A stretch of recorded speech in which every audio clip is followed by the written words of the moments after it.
Dois suspeitos invadiram uma lanchonete com a intenção de roubar uma moto estacionada em frente ao estabelecimento. Mas a moto pertencia a um policial que estava de folga e que não quis entregar a chave. Veja só o que aconteceu.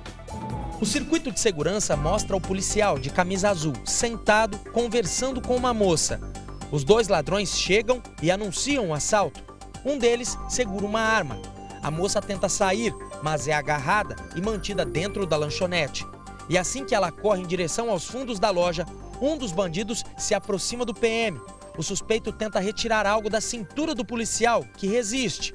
Os dois começam a se empurrar. É quando o PM saca a pistola do bolso de trás da calça, sai correndo e começa a disparar contra os bandidos em fuga. Os dois foram atingidos. Um deles morreu na hora. Segundo a polícia, o suspeito que estava armado chegou a trocar tiros com o PM, mas ele não foi atingido. Os dois chegaram de bicicleta e queriam roubar a moto do policial que estava estacionada aqui em frente. O confronto aconteceu na rua Francisco Cubas Ferreira, no Jardim Santa Helena, região do Itaim Paulista, zona leste de São Paulo. O outro criminoso ficou ferido. Ele foi socorrido e trazido para este hospital de Itaquaquecetuba, na Grande São Paulo.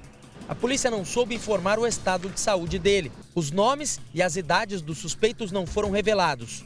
A polícia também não informou se os dois já tinham sido presos. Duas pessoas foram presas suspeitas de envolvimento em um esquema de fraude no carregamento de bilhetes de metrô e ônibus em São Paulo. Os supostos estelionatários usavam um programa de computador para carregar os bilhetes, mas ao invés do dinheiro cair na conta da companhia de transporte, ia direto para a conta dos acusados. A placa com a logomarca do bilhete único de São Paulo é igualzinha à usada pela prefeitura. A diferença é que o aparelho daqui desvia o dinheiro da recarga dos bilhetes para a conta dos bandidos. Um prejuízo diário que preocupa a Secretaria de Transportes, valor que recheava o bolso dos golpistas. Uma média de 3 a 5 mil reais por ponto é obtido de lucro. O bilhete único é um benefício oferecido aos usuários do transporte público de São Paulo. Ao comprar mais passagens, o passageiro tem desconto e assim diminui os custos no final do mês. Mas o que era para ser uma vantagem apenas para quem depende do transporte, acabou fraudado por uma quadrilha. Segundo a Polícia Civil, os bandidos usam um programa de computador que consegue abastecer o cartão e o passageiro nem percebe a fraude. O Departamento Estadual de Investigações Criminais acredita que existam outros 100 pontos de recarga de cartões ilegais como este em São Paulo. O DEIC já conseguiu localizar 6 deles e as pessoas envolvidas no esquema foram presas em flagrante. Foi o que aconteceu com o dono do bar na zona leste de São Paulo, onde o esquema funcionava. O comerciante Nilson Dantas, de 49 anos, não tinha passagem pela polícia. Além dele, Renan Ramos da Silva, de 28 anos, também foi preso. Ele é apontado como operador do esquema neste ponto descoberto pela polícia. A investigação ainda não terminou. Nós temos certeza que vamos chegar ainda no mentor disso, na pessoa que elaborou esse software, que está divulgando, vendendo esse software para alguns pontos. Nós não sabemos ainda se ele opera ou se ele vende o pendrive com o programa e as pessoas exploram a partir daí. Há uma semana nós mostramos para você aqui no Hoje em Dia uma reportagem especial sobre o drama dos familiares dos pescadores desaparecidos desde o dia 29 de julho em Bertioga, no litoral paulista. Hoje pela manhã, uma equipe independente de buscas faz uma varredura num ponto estratégico onde pode ter ocorrido o naufrágio. A equipe usa um novo aparelho que é capaz de mapear o fundo do mar. O equipamento foi cedido por um dos voluntários. A procura pelos 4 desaparecidos já dura mais de 2 semanas. Os 7 amigos saíram de barco para uma pescaria esportiva em alto mar. 3 dos pescadores foram encontrados sem vida. Destroços do barco também foram encontrados e alguns desses destroços sugeriam que os pescadores tiveram tempo de se preparar para o naufrágio. Parentes e amigos pedem apoio financeiro para continuar o trabalho. E a polícia tenta localizar o motorista que atropelou e matou um pedestre que caminhava pelo acostamento na rodovia Presidente Dutra, em Guarulhos, na Grande São Paulo. Acompanhe. Jailton Ribeiro Souza, ele tinha 41 anos de idade, era operador de máquinas e voltava para casa a pé pela rodovia Presidente Dutra, quando foi atropelado. Não era o caminho de todos os dias. Jailton pode ter sido deixado à beira da pista por algum colega de serviço. Se você pega uma carona até uma metade do trajeto, para você chegar a um ponto de ônibus, numa Via Dutra, assim, realmente é longe. Eram 10 da noite quando o acidente aconteceu. Foi bem aqui, em Guarulhos, na Grande São Paulo. O motorista fugiu sem prestar socorro. Jailton morreu, caído no asfalto. No cemitério, a família cobrava por uma resposta. Por que o motorista foi embora como se nada tivesse acontecido? Simplesmente fugir, omitir uma ajuda, o que é, ou sei lá, pedir socorro, falar assim, ou pelo menos ajudar a levar ao hospital, ou o culpado ou não, sabe, mas pelo menos ajudar. Quem pega ônibus às margens da Via Dutra se arrisca. Carros e ônibus passam a 90 km por hora, às vezes até mesmo na pista local. Nem todo trecho tem acostamento e atravessar para entrar e sair das passarelas é perigoso. Tem que contar com a prudência de motoristas e também de pedestres. Quando a gente fala de uma rodovia com alto fluxo, como é aqui, como é a Regis Bittencourt, como é a Fernão Dias, como são as grandes federais, na região metropolitana ou nas regiões urbanas, você não tem local adequado para essas pessoas caminharem e o risco de atropelamento para quem acaba caminhando ao longo dessas rodovias é muito grande. Só no final de semana, ao menos 2 mortes foram registradas naquele trecho da Via Dutra. Jailton não é só mais um para aumentar as estatísticas. Trabalhador, com 3 filhos pequenos, foi enterrado no Dia dos Pais. Quantos e quantos casos nós temos mostrado para você aqui no Hoje em Dia, de trabalhadores, de pessoas de bem, honestas, que são atropeladas e mortas, com pessoas que normalmente sequer param para prestar socorro e fogem, abandonando o local do crime. Câmeras de segurança e partes do carro que atropelou e matou um idoso numa faixa de pedestres não foram suficientes para identificar o motorista que cometeu mais um crime. Ele fugiu sem prestar socorro. A família da vítima sofre com a perda e há 2 anos espera por punição, como você vai ver agora na reportagem de Elaine Cortez no quadro Sede de Justiça. Uma viúva que esconde a lembrança, mas não a dor. Isso dói muito. Não gosto com a lembrança, começo a chorar. Por que a senhora esconde esse porta-retrato? Porque parece que eu estou vendo ele assim na minha frente. E me traz muita saudade. Seu Glemecir Milsones foi atropelado por um carro em alta velocidade na faixa de pedestres. Quase 2 anos depois, um motorista assassino continua em liberdade.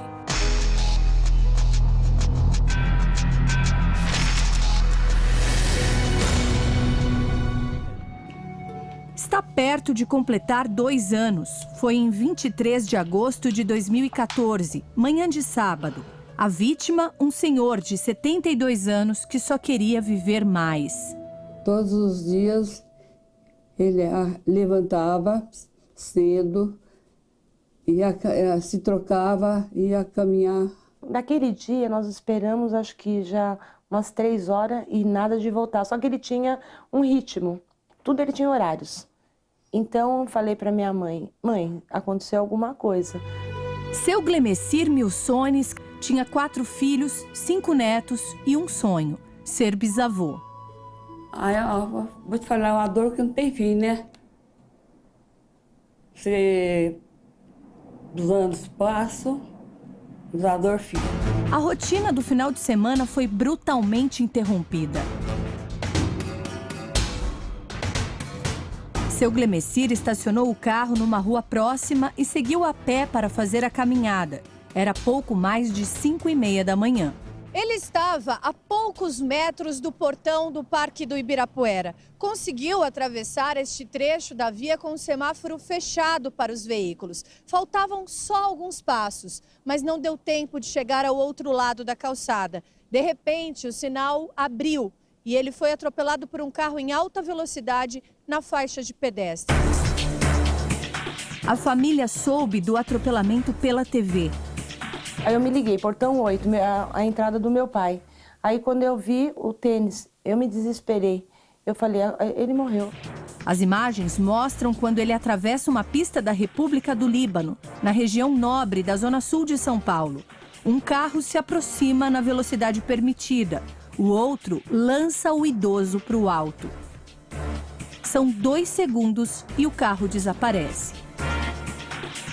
Pela velocidade que foi o acidente, que estava com certeza muito mais de 100 por hora, 150, foi muito rápido. Tanto que arrancou uma perna dele e foi parar 300 metros depois. Vladimir foi o primeiro a ver o corpo do pai ao lado da faixa. Ele, o irmão e seu Glemecir trabalhavam juntos nesta oficina. Ele que abriu a oficina, trabalhador mesmo. Nunca vi corpo mole. Eu aprendi com ele também, né? Porque era moleque, né? Entrei com 16 anos junto, né? Tinha 30 e poucos anos junto, trabalhando, né? O reconhecimento do corpo aconteceu pouco depois do horário combinado para um café da manhã em família. Não era só um pai, né? Perdi um amigo na época, né? Porque muito tempo junto, né? Lado a lado, de manhã, almoça junto, fim de semana. No entanto, quando ele faleceu, de manhã, às 8 horas, eu tinha combinado de tomar café com ele. O motorista não prestou socorro, escapou das câmeras e da polícia.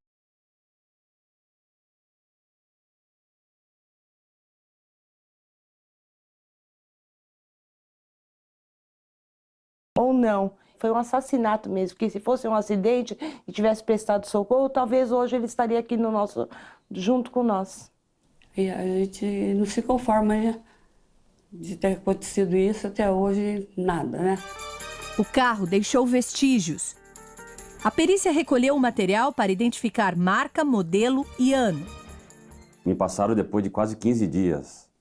E é isso porque eu forcei muito a polícia, porque eu queria saber e não tinha resposta. Se fosse logo de imediato, o carro é tal modelo, tudo, acho que um vizinho poderia ter visto um outro vizinho guardando um carro batido, teria muito mais chance de uma denúncia anônima. Segundo a família, o delegado impediu que as informações sobre o veículo fossem divulgadas pela imprensa. Alegou na época que a repercussão poderia atrapalhar as investigações. Pouco mais de 100 motoristas ficaram entre os suspeitos. Até hoje, viúva e filhos não sabem quantos foram averiguados. Depois não falaram mais nada, abafaram o caso. Tudo não dava em nada, tudo não dava em nada, tudo não dava em nada. E foram demorando muito para falar comigo, eu cobrava eles estavam vendo. E agora não sei se quantos viram todos, não viram, desistiram depois com o tempo que foi sendo esquecido o caso. Essa é a tristeza que a família passa, né?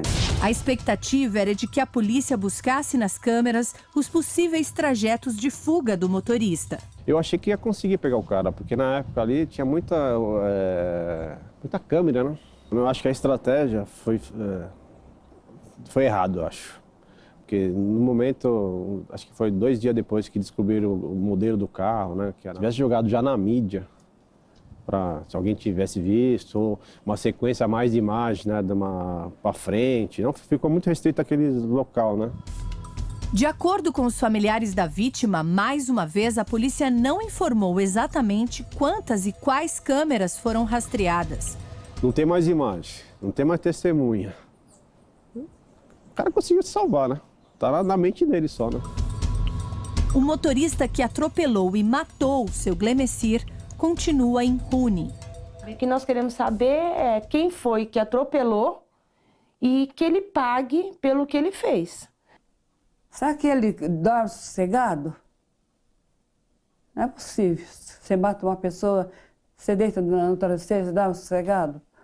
A família busca frequentemente informações sobre a investigação na delegacia, mas só soube pela nossa produção que o caso foi arquivado. Em nota, a Secretaria de Segurança Pública afirma que o delegado Marco Aurélio Floride Batista, do 15º Distrito Policial da capital paulista, diz não ter medido esforços nas investigações. Segundo o delegado, imagens de câmeras da CET foram analisadas e todos os indícios checados. De acordo com o Ministério Público em São Paulo, o caso foi arquivado por falta de provas e falta de identificação da autoria do crime pela polícia, mas pode ser reaberto a qualquer momento. A omissão de socorro, a velocidade é totalmente excessiva. O que vai acontecer com essa pessoa?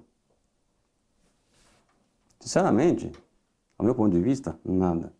A justiça e a polícia, para mim, eles falharam. De repente, não parou. É como não tivesse nada acontecido, como ele faleceu, ficou numa impunidade. A dor da perda só aumenta, enquanto a esperança de que a justiça seja feita diminui a cada dia que passa. Os anos passam e a dor continua. Se você ficar pensando muito, você enlouquece. Ele não atropelou só meu pai, ele atropelou uma família inteira. Justiça não existe aqui no Brasil, não. E eu acho que não.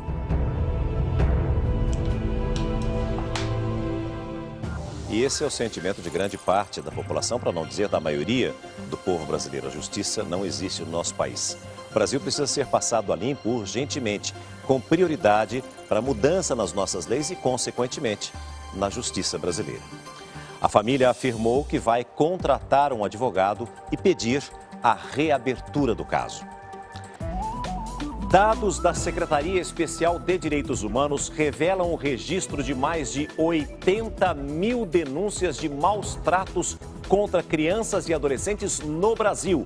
E o que é pior, as agressões geralmente são causadas pelos pais ou parentes. Em uma reportagem especial, você vai acompanhar todo o drama desses jovens e a pergunta que fica: será que é possível superar esse trauma?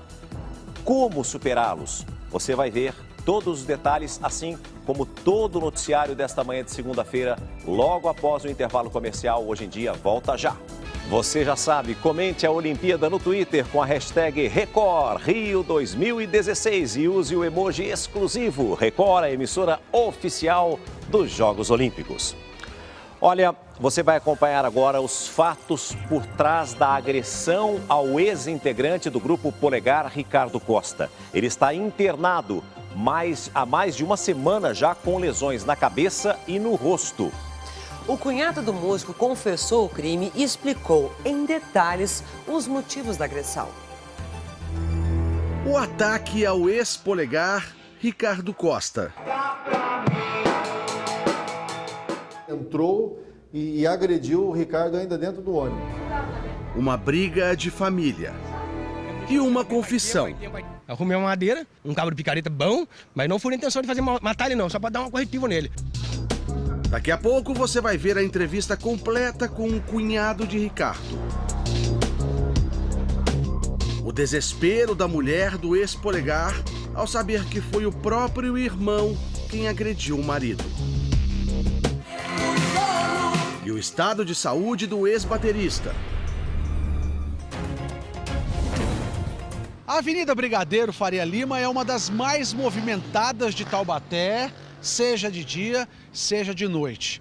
E foi justamente por isso que o Ricardo conseguiu colocar o seu food bus, um ônibus onde ele faz sanduíches, nesse estacionamento aqui dessa loja de pneus. Ele paga cerca de R$500 por mês para utilizar esse espaço. E tudo vinha dando certo desde janeiro desse ano. O ônibus foi presente de um amigo. Há anos, Ricardo enfrenta problemas financeiros. Situação bem diferente do tempo em que era celebridade. Acho que isso vai virar. Ricardo Costa ficou famoso como baterista do Grupo Polegar.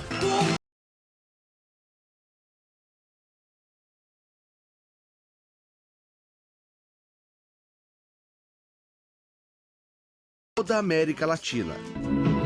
Daí, quero mais é viver. Ricardo e os colegas, Alan, Marcelo e Rafael William, tinham carros de luxo, viviam em mansões, se hospedavam em hotéis 5 estrelas.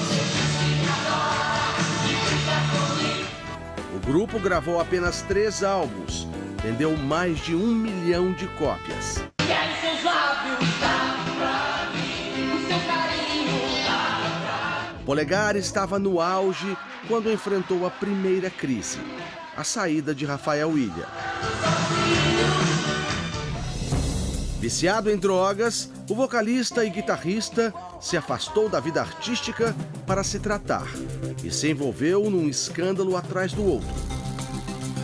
Para o baterista Ricardo Costa, o fim do Polegar também não foi fácil. Ele se formou em Direito e Gastronomia, não teve sucesso com os negócios e se envolveu numa grave crise financeira. As pessoas não entendem, as pessoas acham que é fácil. E tudo tem um motivo, tudo tem um começo, meio e fim. Na época, as dívidas chegaram a R$130 mil. Sem saída, Ricardo fez um apelo polêmico na internet. Meus amigos, não tenho vergonha de me expor e pedir ajuda. Não sei o que fazer. Devo no banco, devo prestação do meu carro, devo pensão. Estou muito mal e triste, morando sozinho numa cidade onde não conheço ninguém. Se alguém acreditar em mim e puder me emprestar, por favor, me ligue. O apelo deu certo. Muitos amigos ajudaram Ricardo a quitar as dívidas. Hoje, a vida do ex-Polegar parecia mais afinada e tranquila. A venda de sanduíches começava a dar certo. Foi aqui, no ônibus, que Ricardo foi agredido pelo cunhado. Desde o último domingo, quando a agressão aconteceu, o ônibus Polegar Lanches está parado aqui, nesse lugar. Não funciona, porque o Ricardo é que cuida de tudo. Mas agora a gente vai lá dentro porque a esposa dele está lá. Cidiene passou a semana com Ricardo no hospital. Foi somente no dia da nossa entrevista que ela soube que o marido tinha sido agredido pelo próprio irmão dela. Ai, sem palavras. Nunca vi nenhum problema. Não? Não, nunca vi nenhum problema. Eu tô surpresa com tudo isso. Eu não sei nem o que falar. Você pretende conversar com seu irmão? Você quer... Não. Não? Você acha que não é o momento? Não. Não é.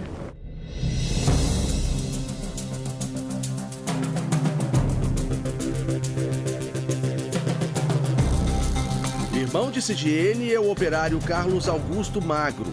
Ele aceitou conversar com a nossa equipe. Magro contou as razões que o levaram a agredir o cunhado famoso. Eu não considero como nada pra mim, nada. Nem cunhado? Não, nada. Um estranho que quer botar ordem na casa dos outros. Carlos diz que há 4 anos, quando começou a namorar Cidiene, o ex-Polegar se envolve nos problemas relacionados à família dele. Ele chegou na casa da minha mãe, como cunhado da gente lá, né? Apertou a mão, conhecemos, daí ele queria baixar um decreto pra colocar ordem na casa da minha mãe. A gota d'água, segundo ele, foi quando o ex-Polegar fez críticas ao corte de cabelo de Christian, um dos sobrinhos de Carlos. Que ele humilhou o Cris lá no serviço dele. Como assim humilhou?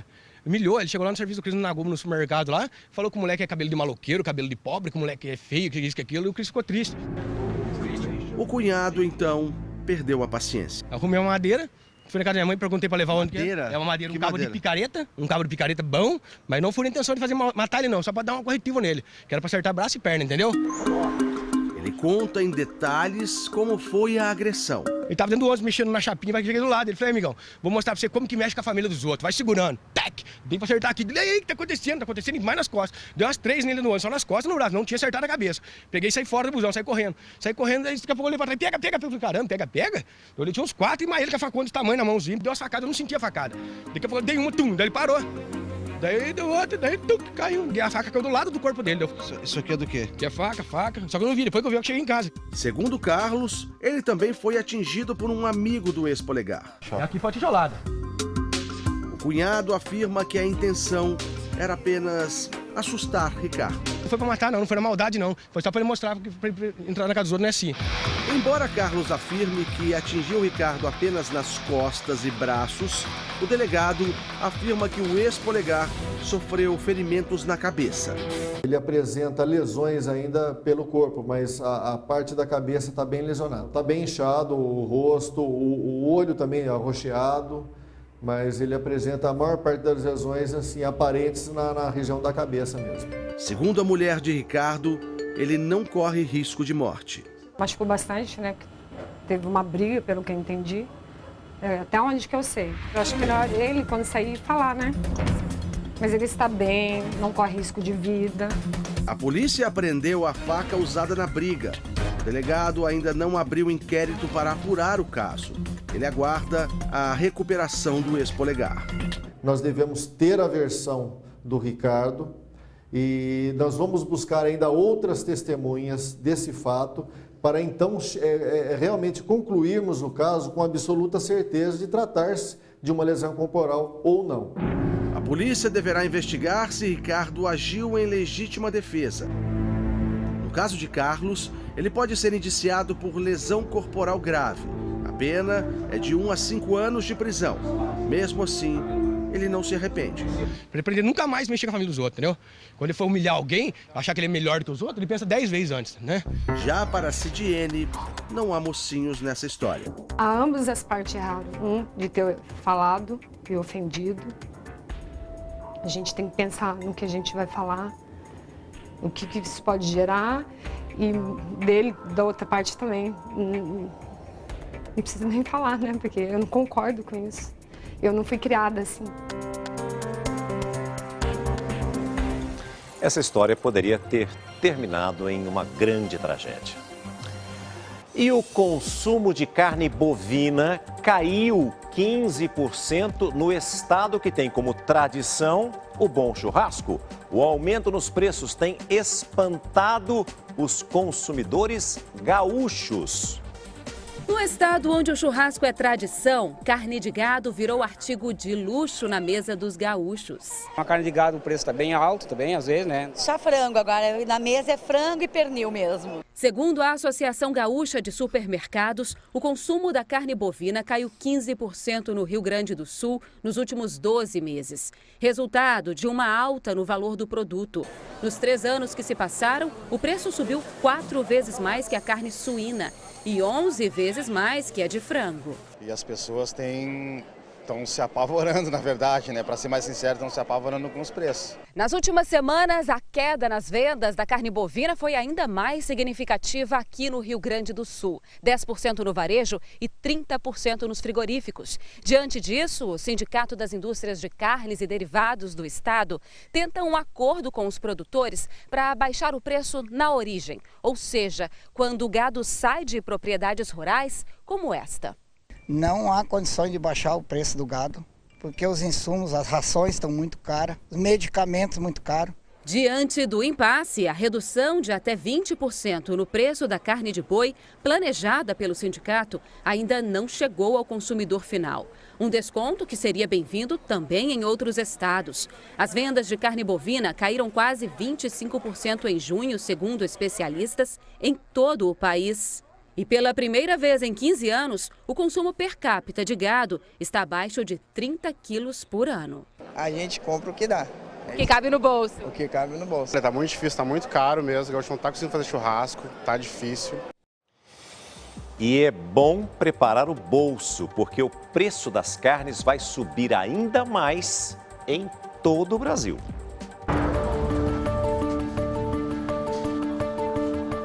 Depois de um forte aumento no mês passado nos preços de produtos básicos como milho, feijão e arroz, vem aí uma alta nas carnes de todos os tipos, como a bovina, a suína, as aves e até os peixes.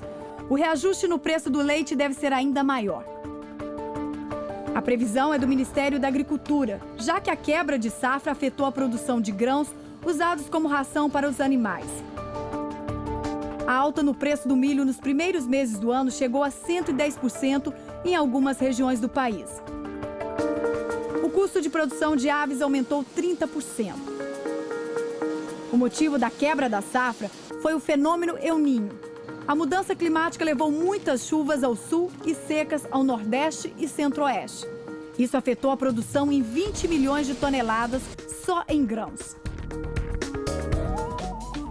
A lei do farol baixo obrigatório durante o dia nas estradas, em vigor há pouco mais de um mês, nas nossas rodovias brasileiras reduziu em 36% as batidas de frente entre os veículos, mas ainda tem muito motorista circulando com o farol apagado, o que dá multa. O balanço da Polícia Rodoviária Federal revela que em um mês, 124 mil multas foram aplicadas aos motoristas que desrespeitaram a exigência do farol baixo durante o dia em rodovias. Um número alarmante se considerarmos que os motoristas tiveram 45 dias para se adaptarem à nova lei que entrou em vigor no dia 8 de julho. Em contrapartida, no primeiro mês da obrigatoriedade, o número de acidentes caiu. Foram registradas 117 colisões frontais durante o dia em estradas, contra 183 no mesmo período do ano passado, de acordo com a Polícia Rodoviária Federal, uma queda de 36%. A falta de compreensão entre os diferentes tipos de luzes automotivas pode ser um dos fatores para o elevado número de infrações. Então fique atento. Lanterna não é o mesmo que farol baixo. Todos os carros possuem ícones como estes. A lanterna costuma ser a primeira posição no painel e é indicada por este desenho. Já o farol baixo, que está sendo exigido mesmo durante o dia, é este. A luz mais forte de um carro é o farol alto. Alguns carros são equipados também com farol de neblina, que só deve ser utilizado em condições de baixa visibilidade. O descumprimento da lei é considerado infração média. Gera multa de R$ 85,13 e 4 pontos na carteira. Os estados com mais ocorrências foram Goiás, Minas Gerais e Paraná. No estado de São Paulo, a rodovia Dutra foi a que teve maior número de flagrantes. Foram mais de 3 mil motoristas autuados. Há poucos minutos nós mostramos para você ao vivo a final da maratona, não é, aquática de Copacabana, com a brasileira chegando em 4º lugar. Mas